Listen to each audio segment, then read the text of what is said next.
All right, hello everyone. This is Jack Bosch speaking, and welcome to another episode of the Forever Cash Life Real Estate Podcast, where we're talking about, amongst many other things, particularly land flipping the land profit generator way. My guest today is actually coming from Germany. So he's doing land flips in the United States from Germany. We're going to talk about his struggles. We're going to talk about his success. We're going to talk about what it takes to set up a business really from anywhere in the United States, a land flipping business. So with that, let's stay tuned as always for this little introduction here, and then we get going. Welcome to the Forever Cash Life Real Estate Investing Podcast with your hosts, Jack and Michelle Bosch. Together, let's uncover the secrets to building true wealth through real estate and living a purpose-driven life. All right. Hello, everyone. This is Jack again. And my guest today is Marc Zander, or in English, Marc Zander. Hi, Marc. How are you? I'm great. How are you, Jack? I'm doing excellent. Marc speaks excellent German, English anyway. German too, but English. Marc, why is your English so good? I lived in the States for 2 years and I studied English. I majored in English. By profession, I would be an English teacher here, but I always say I was lucky enough to not go into high school teaching and did my own thing. I can understand that. My dad has been a middle school teacher or high school teacher for 41 years before he retired, and it is hard to do this, to work with the kids and so on. As cute as they are when they're little, they turn quite different when they're in their puberty, right? That's what it is. Yes, that is what it is. Well, Marc, first of all, I already said it in the introduction. You are doing deals from Germany. You live in which city? I think in Augsburg, Germany. Where is that? It's about an hour away from Munich, right? That's what I always say. Most people in Munich know Oktoberfest, so I'm around the corner. Right. As a matter of fact, we only, my hometown and his hometown is probably only a 2.5 hour drive from each other. I'm from the Lake of Constance, Bodensee. He's from Augsburg. It's not that far away from each other. So both from south of Germany. So how did you come across our land profit generator investing method? Well, at first I didn't. I came across an article that you wrote in, should have the book somewhere here. It's this. Oh yeah, the Thomas Knedel book? Correct, Das System Immobilien. And then I was reading through all the articles and I was always looking to, because we probably all have read Robert Kiyosaki, Rich Dad, Poor Dad, and that was definitely what got me started about financial independence. And then I already have my little company, which I'm struggling to get profitable here, importing goods from China and selling on Amazon. And comparing to land flipping, it's a whole other universe. You need to know much more. You need to be after it so much more and put more effort in it. Anyhow, I read your article. Which one? The importing, you need to put much effort in? Importing, the Amazon business, that's wholesaling goods basically. And then I was still, looking out left and right, what can I do? And I also trade at the stock market, but you still you're not really getting, at least with the strategies I'm trading, you're not getting rich quick. It's you get 10 or 20% of what you have, but if you have nothing, then 20% of nothing is nothing. So, and I had a little bit, but it's not that I was rich already made or something. So I read your article, Googled you, found the land profit generator, and then I did that. And because I was intrigued by the idea of doing deals in the States, and since I know English, I wasn't afraid of that. Of course, there was a bunch of terminology that was still missing, but you learn as you go. Very good. The book you're referring to is basically called The System Real Estate, The System Real Estate, which is a German book, The System Immobilie. So if somebody listening to this in German, go look for the book, Das System Immobilie. You can get it on Amazon and in bookstores in Germany. And it's a grouping of like 20-something authors, real estate investors that each wrote an article.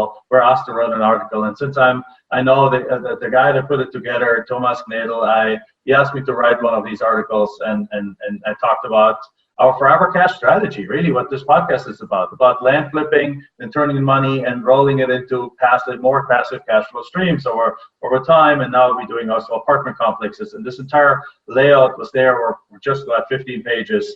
And that stirred your interest. Very good. So yes, because you have another business that requires much more work. So very cool. So then you came across this, and then you got in contact with us. You got our program. You got started. You got enrolled in our mentorship program, I believe. Yes.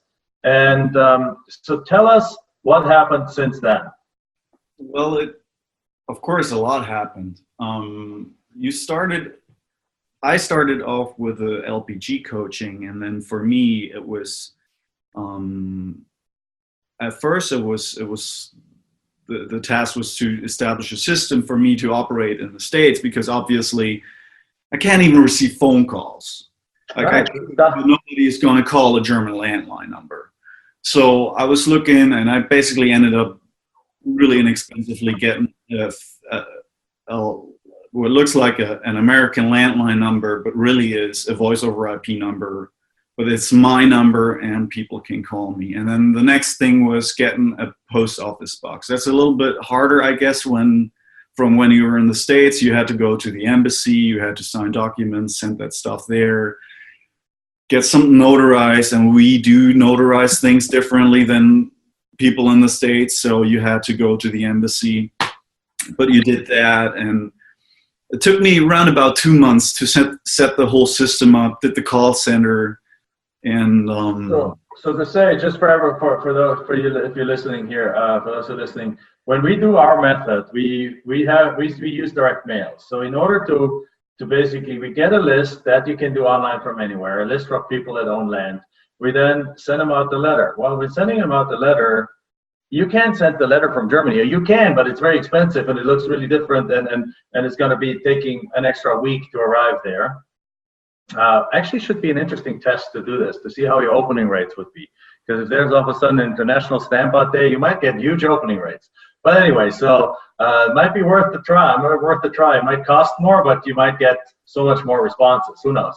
But then the thing is, when on the letter, there's a phone number that people should call you back on. So the first challenge you had was setting up that phone number. So you obviously did that. The second challenge was when people call back, they either call you, but there's a time difference. Germany and the United States, from California to Germany, it's 9 hours time difference. So 3 o'clock in the afternoon in California is midnight in Germany. So when you send the letter to somebody in California, they get the letter, they come home at 5:30 in the afternoon from work, they go pick up the mail, they call you at 6, well, it's 3 in the morning in Germany. So how did you handle that with a call center, I assume, right? Correct. And to set up that was rather easy. Right. And in your program, you had also like scripts of, something you could give the call center agent, what questions they could ask them. By then I had also invested in your software. Investment Dominator? Correct. And I've now linked the call center up to the Investment Dominator, so their agents type everything in there. And we had some struggles, but now I guess we're there where they're pretty good at filling that all out themselves, so I don't have to go and copy it all by myself and do that extra work. Wonderful. That's great news. So then you set the phone number up to such that they call directly to call center. Our American students do the exact same thing. What is harder, the next part is, what was the part with the PO box? So now when you send somebody a letter, an offer in the mail, again, you can use the call center again. You can use the mailing house for that again, or send them international. But then when they accept an offer, they send that they need to send it somewhere, right? So what you have to set up is basically a virtual mailbox, right? Correct. And in order to do that, what there's many services out there, but is there anything different? Do you have to have an American credit card to set them up, or can you just call them and say like, hey, I want a virtual mailbox, and here's my credit card number, and it's like X amount of dollars a month? Well, at the moment I have a world credit card, so I'm not sure how it would be with a German credit card. Okay. But I assume it would work. Basically, this whole system, still up to the day, I still don't have a bank account in the States because that's a rather hard thing to get even when you were living in the States. I'm actually talking about lawyers to founding a company and all that, and they charge me a ridiculous amount of money for all that. But right now, I'm solely operating on my credit card. So, except, of course, when I'm buying properties or when I'm selling them, then I wire the money. But for my system, for the call center, for my voice over IP numbers, for everything that I initially bought to get started, also for sending out mass mailings, I still use my credit card to the day. Now, it's not super expensive to do this, but it's necessary that you have a credit card, yes, because the call center charges it, the phone number company charges it, and the mailbox company. Now, if you're in the United States, you don't need many of these things. We have students that send the letters out on their own kitchen table, right? They prepare them on the kitchen table. They then drop them off in the mail. They have the phone calls go to their own cell phone, and then they send out the offers. And when they get this, they use their own home address as a address where the acceptance come in. But what we're talking about right now is how to set this up virtually. So setting it up virtually costs just a few dollars more, but therefore you can literally be in Germany and do deals in the United States. So now you get the virtual mailbox, and then the closing obviously is done through a title company, and you just need to wire money and wire it out. So you're doing deals from Germany, and you don't even have a bank account in the United States yet. Isn't that cool? I love this. Well, it was one tricky thing is because this one county, when I did I got a couple of properties that I either bought or still have under contract, and this one county, they don't tell you anything in the due diligence process. So when I get the offer accepted, I would call the county and say, hey, I got this list of questions that I need to ask you, like, do you have utilities there? Do you have road access as a county maintainer or whatnot? And they wouldn't tell me anything. They said, okay, well, Mrs. Zander, you can apply. Here's the form. We send you an email. And pay us $25. Well, I did all that, and I actually appreciate what they do to me because I get something in writing, and it's very thorough what they do for me on the research they do for me on the lots. However, this one lot was unincorporated, didn't belong to the county anymore, but to a city. It was incorporated, belonged to a city, so they weren't, they couldn't do this for me anymore. So they send to my P.O. box, they send a check. And so I now got this check of, I think it was $25 sitting in my mailbox. Can't cash it. It's not worth sending it here because that costs a lot more than the $25. And it's just ridiculous. So I'm just, writing that off and say, hey, next time. So there's some, what I'm hearing you say is there's a little bit, sometimes you got to plan things properly. There's some challenges in there. And, or ideally, perhaps you have to have somebody, but what would probably be of the best help is to have somebody of your true trust that you could send a check like that to, that then deposits it for you and sends it back to you. So perhaps under $25, it's not even worth it. I mean, if that would be a $2,000 check, you could ask an attorney to do it for you, right? You can ask an attorney, hey, can I have that check sent to you? Or you can ask the P.O. Box company, just mail it directly to you to Germany. Takes an extra week. They might charge $20 to do this or so, or $10 to do this, but then you have your check. Very interesting. But so far we have accomplished setting up a phone number, setting up the call center, setting up a mailing house, and setting up a mailbox. So you really can do the entire acquisition process remotely from anywhere in the world. And so now when you get a deal accepted and it comes there, what do? You print it out because you get to a virtual mailbox. You ask them to open that envelope, you see it, and you can literally print it out in Germany, right?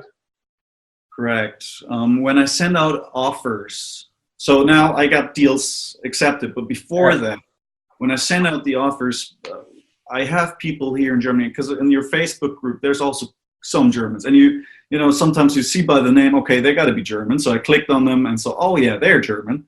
And then I befriended them on Facebook, wrote them a message, or some actually came back to me and befriended me when you linked me in this one post, and all of a sudden my account exploded. But you know, Right. it's okay. It was nice connecting with people. And there's some Germans that actually send written contracts with their signature out by FedEx or UPS, and they spend $20, $25, $30 a letter for a contract. And we know a lot of contracts don't get accepted. It's the big numbers we're talking about. So you don't want to spend so much money on a letter. So what I did is, when I came to Phoenix for a Fastlane workshop with you guys, and the premier coaching, my coach Jeff was like, hey, I'm working with this post office owner, and we were talking about, because I had made a stamp with my signature, and I sent that to a friend in the States, but unfortunately her boyfriend hates me. She was very insufficient, undisciplined. I don't know how to say that. Like, she wasn't really good and faithful in getting the work done. And of course, I was always asking favors of her, so that was kind of a bad position to be in, to frequently ask favors of a friend. So I got connected to this post office manager, and he's happily sending out letters for me and stamping them for me with my signature, so it looks like I've signed it, and it's being mailed out from the States. So the time that it gets to the people that are asking for offers is just reduced a lot. Of course, I got to have a big amount of faith in this manager, that he doesn't run off with my signature and buys himself a Porsche. And I got to pay it. But I do have that, since he was recommended for me by Jeff, and I trust Jeff with that. Jeff is your mentor in the coaching program, mentoring program. So let me jump in here for a moment, because there's a better way, and I will let Jeff know to let know. I didn't know he didn't know that, but there's even a better way that we came across. Another one. I have a couple of German coaching students myself that I mentor personally, and what they do is, very simply, the same mailing house that you use to send out the letters can also send out your offers. The minimum that they do is they charge for a minimum of 50 documents.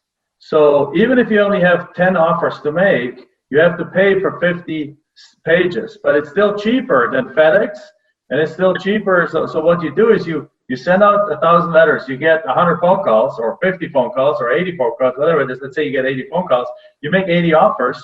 You just sent those 80 offers to the mailing house, and they send them out for you for like $1.50 a piece. Now you don't have to, what you do is and then now comes the question, do you sign them or you do not sign them? So you don't even have to sign them. We send our offers out unsigned. We have the seller sign them, and when they come back, we sign them. So therefore, there's no need for you to have your signature anywhere. Mm-hmm. So we made this little interview into a little coaching session, which is actually very cool. So there's a way for you to not have to give out your signature, to make that completely simple. Have that guy return it to you, destroy it. Use the same mailing house out there, and just simply find or have that same guy just mail out the offers for you without any signatures. And when the seller signs it, they send it back to a virtual mailbox. They open it, you print it out in Augsburg, and you just sign it right there. And now you have a signed contract that you then email to the seller. So now the seller has a copy, you have a copy, everything is done, and nobody has your signature. Does it make sense? Yeah, it does. So that would be a simpler way to do this, and particularly using the mailing house to send your offers is a very inexpensive and a very quick way to do this too. So that's something that has been very successful for another set of German students that doing the exact same thing. They did everything else the same day. They set up the call center, they set up the phone number, they set up the mailing house, they set up the call center such that it enters information right into our software, into the investment dominator. And now they're the only thing that they've done different in order to get their offers out. They're not using FedEx. They're not having to find some person, because that is always like that person could decide to quit on you tomorrow. Right? You want to have a system that is scalable, that it's repeatable. So what they're doing is they're just waiting until they have like at least like 20, 30 offers to make, which usually is very quickly. It's almost like every 2 weeks they're making that many offers. And then they just send them out, and they send them out to the mailing house, and the mailing house sends them out for them. Okay. Is that cool? That's very cool. All right, wonderful. Great. So with that, you've done it. So it has already led to a deal, right? You've done one deal already, and you have, and there's a couple of deals that didn't work out. Let's talk about those. Tell us about the deal that worked out. Well, maybe because you were also asking about how this whole coaching went, and yeah, at some point with the LPG, I was hitting a roadblock, and that's when I decided, okay, to get involved with a premier coaching, with a premier coaching program, because I felt like, hey, I'm not getting anywhere. And when I look in these Facebook groups and I see all those, doesn't matter which nationality they are, Americans or foreigners, they always struggle with something, and most of the time it's themselves. You talked about, mindsets of people in one of your podcasts, and I see a lot of that, and that's a big thing for me too. But for me, it was the selling side, and that's a big thing that helped me in the premier coaching, and that's when I actually close that first deal, not only getting the property, but also being able to sell it. Because there's some struggles with Craigslist, for example. You can't just, because you can't use this voice over IP number on Craigslist, because they somehow detect that, and they want to have a true American phone number. And I tried to get one, and I would have to sign up for a contract. Didn't want that. Wanted to get a prepaid card. That wouldn't work. So again, I pay someone to post that for me online. But that all came out of the premier coaching, and that might be different for a lot of people. Anyhow, my first deal, like you asked, that was actually in Washington State, and I never bought that property at first, because I was still suspicious. I didn't trust, I didn't have faith in the program. I was like, hey, I on the one hand, I believe in it. On the other hand, I haven't seen it work yet. So I was like, it was $5,000 or so to buy it, and I evaluated it for about $30,000, and I was like, okay, what do you offer it for? I came up with 15, and then all of a sudden, all hell broke loose. Calls. I had 2 people calling me, and they were like, hey, where are you? I want to give you cash. I want this piece of land. The other one said, I'll take it. That he was actually the first one. And I got it cash. I'm buying it away from. And I had 8 more people inquiring about the property, jumping at me. And I was getting nervous, and I was like, great. What do I do now? Rewatching some video tutorial from the Land Profit Generator. And I was like, okay. So we went ahead and closed. I sent this guy the buying contract. Had to decline. A whole lot of people realized, okay, I could have asked more, a couple of thousand more of that property, just like you with your $4,000 deal that you described. But again, I said, hey, I'm making a lot of money out of nothing. Not quite nothing, but that was some work. But hey, I'm making this money, so I'm glad for it, and I still am. And there were some, it took quite a while, I think about a month or 1.5 to actually then flip it, because in the buying process there were some obstacles, so that took longer. The seller, they had some problems, and the buyer, on the other hand, he was like really obnoxiously impatient with me, and was calling me, pushing, and I understand that, because he got a very good deal. So yeah, that was the first deal, and made me really happy. Wonderful. That's exciting. So what it goes to show is, like, so you made the deal, you did the deal in the double closing, or did you actually buy the property? It was a double closing then. So you did this deal made how much? It was about $10,000 profit.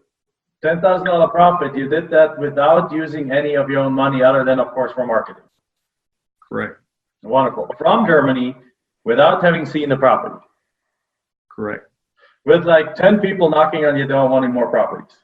Correct. And 2 wanting to come by me, offering me cash in my box office. Yeah, they wanted to basically come with a cashier's check or with money and just pay for it. Hey, please, guys, don't come. I'm in Michigan. I lied. That's what I always tell them. Yeah.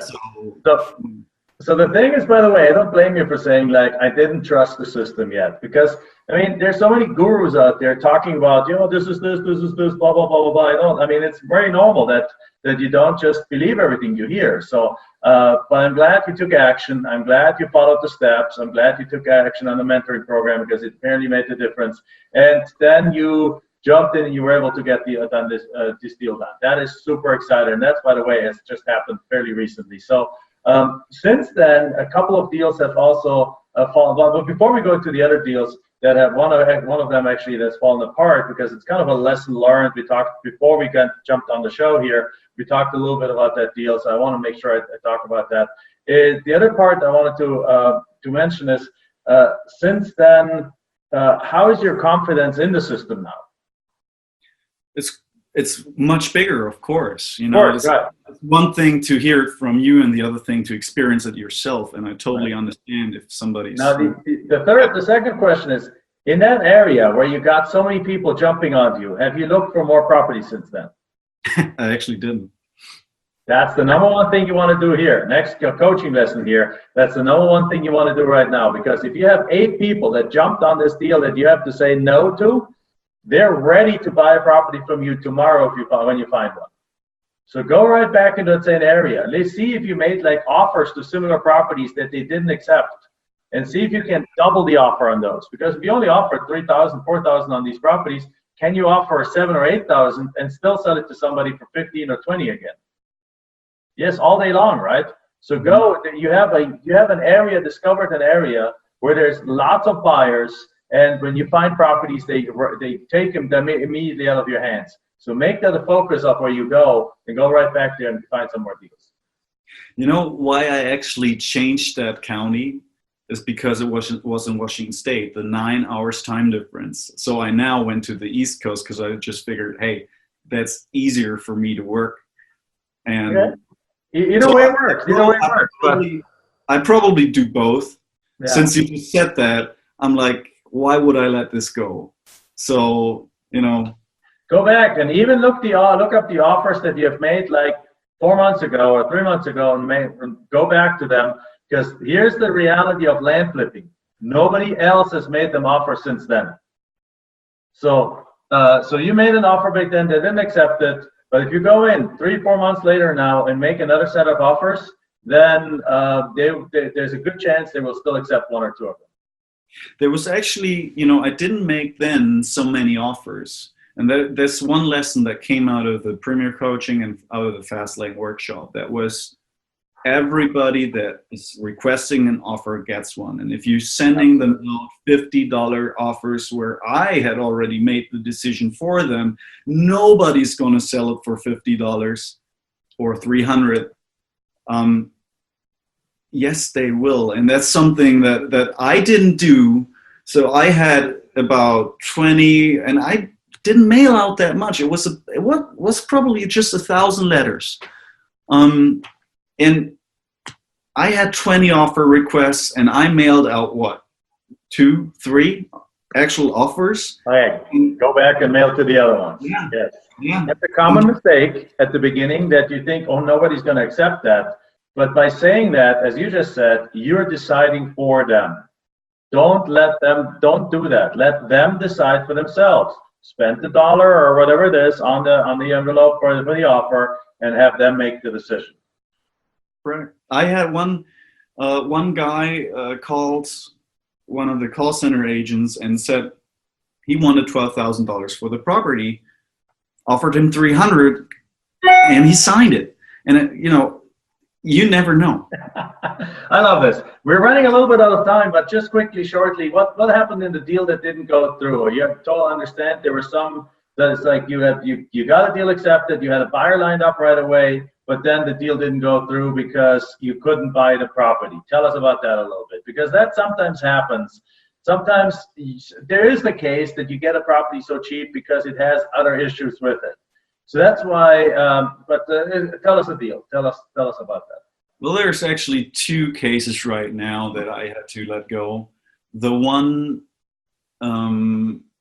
this gentleman had a lot of liens on it, and it wasn't just back taxes from the county. It was other mortgages, whatnot, that he had on it. And my title attorney I was working with, or I'm still working with him, said, Mark, there's just going to be a whole lot of work to get this sorted out.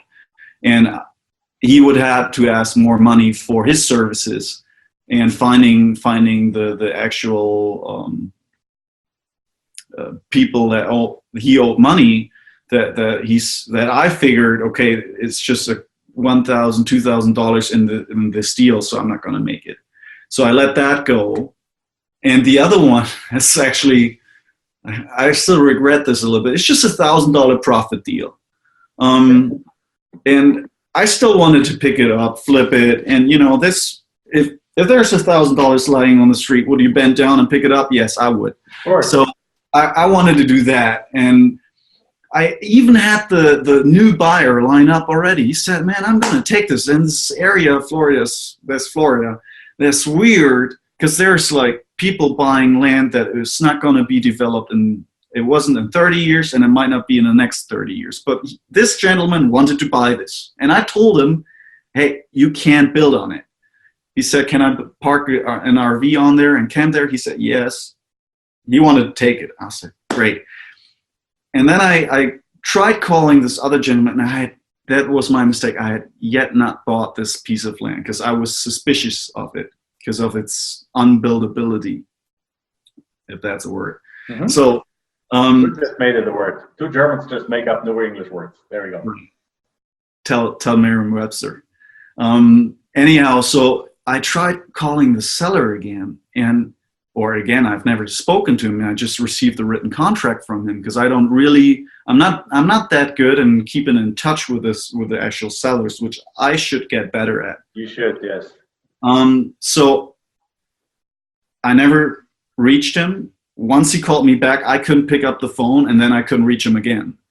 So I was just leaving messages on his voicemail. I was sending emails, and in the end, I was drafting this warranty deed for him to sell me the property. And I literally spoke on his voicemail telling him, dear whatnot, I'd like to give you money, but I need your wiring instructions. And he wouldn't get back to me. And I missed out on just $1,000. Yeah. So that just happens rarely. But the lesson learned here, more than anything, is that when you have a deal that is, in this case, I'm with you, because if it's not buildable, you don't want to put your good money into the property before you have a buyer. But the lesson learned is that if you use a title company, have them do the title search right away, have them get in contact, have them plan, move forward with everything. But even if you don't, stay in contact with the seller, get his email address, get multiple ways of getting a hold of him. But then the main thing is, make sure you can buy the property very quickly. So before, what we do when we buy a property or when we get a deal on the contract, the first thing we do is we pass it on to the title company, or if we do the closing ourselves, we do a title search. Either way, the title search happens within the first week of us having the contract. We do that so that we know if it's even worth spending the time on selling the property. Because if that property can't be built, if that property can't be done anything with, or if it has $10,000 more in liens that we thought it has, and it destroys the value of the property or the margin, then we don't even want to go and build a listing for it. We don't even want to go start looking for a buyer. So the lesson learned is do the research up front and stay in contact with your sellers so that you build that good relationship so that they will pick up the phone, they will work with you, and then you can get those deals through. But that's why we wanted to mention it, because it's another quick kind of lesson learned, a little coaching opportunity here for you. You already know that, but for everyone listening that perhaps is already doing this and dabbling with this and working this, make sure you're in contact with that seller and make sure you find out if the property has a title that you can actually, that's marketable, that you can actually pass it on to somebody else. Because those things do destroy some deals, and you'd rather know early on than later on, after you spend all this hard blood and you have a buyer that's ready to buy and you have the money waved in front of you and you can't get it because you can't get the property or the seller doesn't answer. All right, so wonderful. Awesome. Mark, thank you very much for the call. With that, I think we're going to close it out.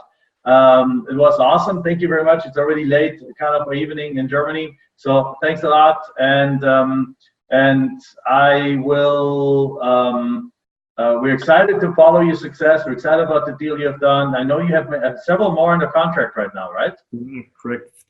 13.